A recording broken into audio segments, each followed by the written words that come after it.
So ano nga ba yung mga dahilan kung bakit hindi ka makamove on? Number 1, dahil feeling mo wala nang hihigit pa sa kanya. Hindi ka makamove on dahil kinukumpara mo siya sa lahat. Lalo na sa mga tao na sumusubok na mahalin ka. Pangalawa, connected pa rin kayo sa social media.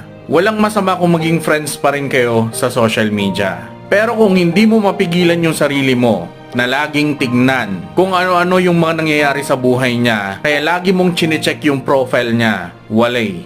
Mahihirapan ka talaga na mag-move on kung ganyan ka. Pangatlo, tinatago mo pa rin yung mga binigay niya or yung mga pictures nyo. Alam mo, huwag mo nang panghinayangan kung ano man yung mga memories na nandyan sa mga bagay na binigay niya sa'yo or sa mga picture nyo. Kaya ang magandang gawin dyan, itapon mo na lang.